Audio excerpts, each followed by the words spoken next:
अस्सलाम वालेकुम। आज का हमारा लेक्चर है the human digestive system. Human digestive system में डाइजेस्टिव का वर्ड यूज होता है for the break down of larger and complex molecules into smaller molecules, ताकि वो स्मॉल इंटेस्टाइन के अंदर अब्जॉर्ब हो सकें, गुजर सकें।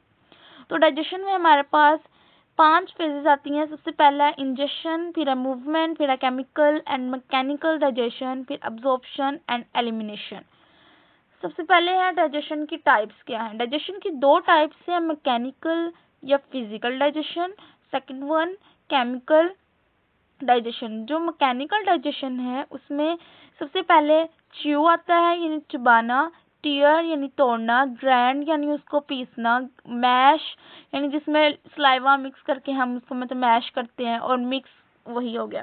केमिकल डाइजेशन के अंदर हमारे पास आता है enzymatic reaction to improve digestion. इसमें एंजाइम रिलीज होते हैं ताकि डाइजेशन को इम्प्रूव करा सकें और डाइजेशन हो सके कार्बोहाइड्रेट्स की, प्रोटीन्स की, लिपिड्स की।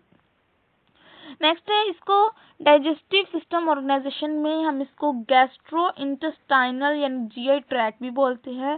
जो जीआई ट्रैक है वो ट्यूब विद इन ट्यूब एक है, और डायरेक्ट लिंक बिटवीन ऑर्गन्स भी होती हैं। या स्ट्रक्चर इनमें कौन कौन सी इन्वॉल्व होती हैं वो है mouth, pharynx, oesophagus, stomach, small intestine, large intestine and rectum. ठीक है, सबसे पहले माउथ से हमारे पास जो माउथ में यानी ओरल कैविटी में हमारा फूड जाता है, वहाँ जाके उसकी जो मैकेनिकल डाइजेशन स्टार्ट हो जाती है, यानी ग्राइंड, च्यू, टीयर, मिक्स, ये सारा सारा कुछ स्टार्ट हो जाता है। उसके बाद एक बोलस, सॉफ्ट बोलस बन जाता है। वो सॉफ्ट बोलस नेक्स्ट हमारे फेरेंक्स के अंदर जाती है। फेरेंक्स से फिर वो ईसोफेगस के अंदर जाती है। ईसोफेगस से वो स्टमक में जाती है। स्टमक में जो एंजाइम है वो रिलीज होते हैं। एंजाइम रिलीज होने के बाद एब्जॉर्प्शन होती है और फिर वो स्मॉल इंटेस्टाइन के अंदर चले जाती है। स्मॉल इंटेस्टाइन में रीअब्जॉर्प्शन होती हैं।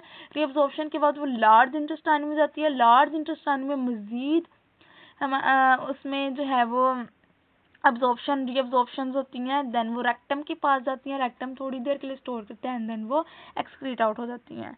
अब माउथ है, माउथ में हमारे पास teeth mechanically break down food into small pieces. हम इसको छोटे छोटे टुकड़ों में तोड़ते हैं। Tongue mix food with saliva.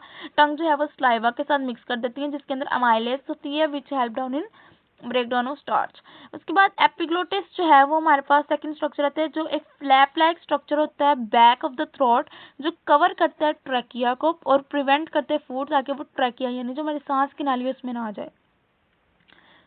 उसके बाद ईसोफेगस आते हैं। ईसोफेगस हमारे पास 10 सेंटीमीटर लॉन्ग होती है। इसके फंक्शन में है ये स्क्रीट करवाती है म्यूकस और मूव करवाती है फूड को थ्रोट से लेकर हमारे स्टमक तक, और यूजिंग जो मूवमेंट यूज करते हैं उनको हम पेरिस्टॉलसिस मूवमेंट कहते हैं, जिसमें ये फूड को पुश करती है ताकि वो स्टमक के अंदर जाए। और इस acid from the stomach gets in here, अगर इसमें एसिड आ जाता है स्टमक का तो यहाँ पर हमें हार्ट बर्न यानी जलन फील होती है। नेक्स्ट स्टमक है। स्टमक हमारे पास जे शेप एक मस्कुलर बैग है जो कि स्टोर करते हैं फूड जो हम खाते हैं उनको ब्रेक करते हैं टाइनी पीसेस के अंदर। वो फूड मिक्स करते हैं हमारे पास डाइजेस्टिव जूस जैसे कि एंजाइम होगी और वो ब्रेक डाउन कर देते हैं प्रोटीन्स की, ठीक है, लिपिड्स के अंदर। उसके बाद हमारे पास एसिड जो होते हैं वो स्टमक के अंदर जो एसिड्स होते हैं वो किल कर देते हैं बैक्टीरिया। जो हमने पढ़े थे ना कि हमारे पास पेप्सिन होते हैं, ठीक है, या पेप्सिनोजिन होती है, वो हम इसको रिमूव करवा देते हैं। उसके बाद है फूड जो होते हैं स्टमक के अंदर उसको हम कायम कहते हैं, ठीक है। स्मॉल इंटेस्टाइन, फिर हमारे पास फूड स्टमक से निकलकर स्मॉल इंटेस्टाइन में जाती है। स्मॉल इंटेस्टाइन में क्या होता है, स्मॉल इंटेस्टाइन जो हमारे पास रफली 7 मीटर लॉन्ग होती है। जो इसकी लाइनिंग होती है वो क्या होती है, लाइनिंग में क्या होता है कि ये जो है इसकी फिंगर लाइक प्रोजेक्शंस होती हैं जिनको हम विलाई बोलते हैं, तो ताकि उसका सरफेस एरिया इंक्रीज हो जाए। और विलाई भी कवर होती है माइक्रो विलाई के अंदर which further increase surface area for absorption, ताकि वो अब्जॉर्प्शन करिए। अब हमारे पास ये जो है ना ये पिंक एरिया अगर आप देख सकते हैं ये इस तरह है ऐसे। इसमें हमारे पास जो फूड आता है वो यहाँ से इंटर होता है, ठीक है, यहाँ से इंटर होने के बाद इनकी वॉल्स के अंदर से गुजरता है और इसके अंदर रीअब्जॉर्प्शन होती जाती है।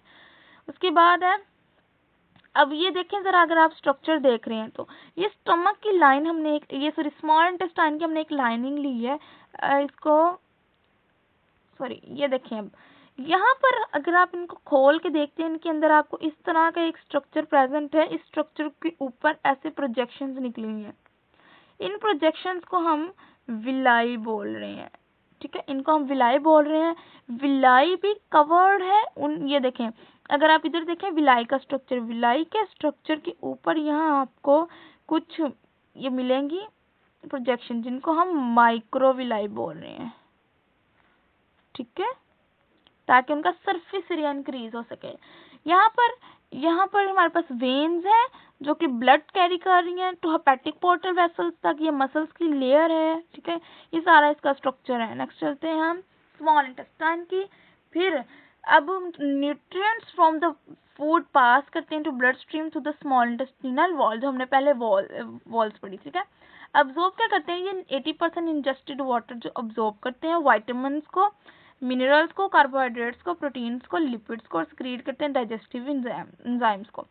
यहाँ पर देखिए ये किडनी है, ठीक है, किडनी से जो हमारे पास वेन और आर्टरीज है ये, उसके बाद ये हमारे पास गॉल ब्लैडर है, ठीक है। गॉल ब्लैडर के नीचे ये हमारे पास बड़ा स्ट्रक्चर जो है ये है स्मॉल इंटेस्टाइन, लार्ज इंटेस्टाइन। उसके नीचे जो अंदर वाला पोर्शन है ये है स्मॉल इंटेस्टाइन, और ये जो बाहर वाला पोर्शन है इसको हम रेक्टम बोलते हैं, ठीक है। फिर आता है लार्ज इंटेस्टाइन, ये वाली जो मैंने अभी आपको बताई थी ना, लार्ज, ये लार्ज इंटेस्टाइन है, ये 5 फीट लॉन्ग होती है। इसमें क्या है, except what small intestine does not, ये वो चीजें भी अब्सॉर्ब कराता है जो स्मॉल इंटेस्टाइन नहीं करवाती। फिर रेक्टम में शॉर्ट टर्म स्टोरेज होती है विच होल्ड फीसिस, जो कि फीसिस को हमारे रोक के रखती है जब तक ये एक्सपेल्ड आउट नहीं होते।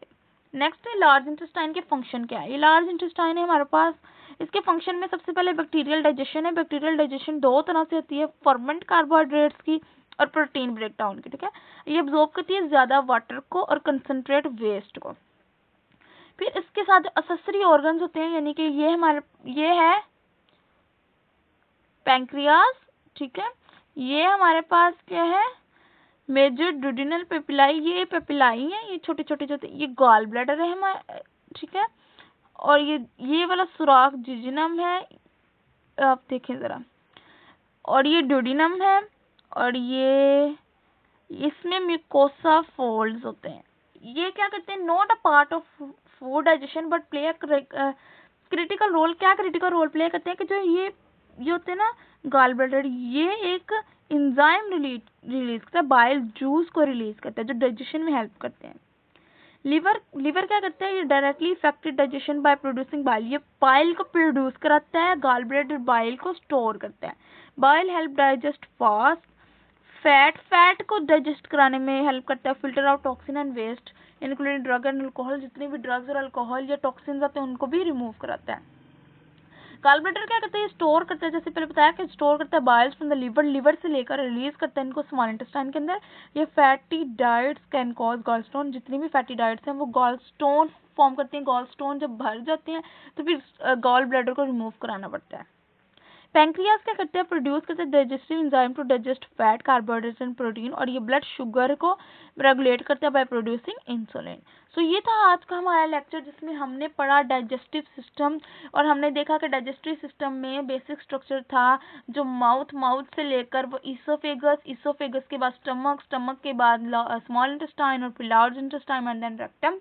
इनके बीच में कुछ एक्सेसरी ऑर्गन्स हैं, यानी कि जैसे लिवर, स्प्लीन और गॉल ब्लैडर, ये इनका अलग अलग फंक्शन था। तो आई होप आपको समझ आ जाएगी या आगे होगी। सो यही था आज का हमारा लेसन। अल्लाह हाफिज़।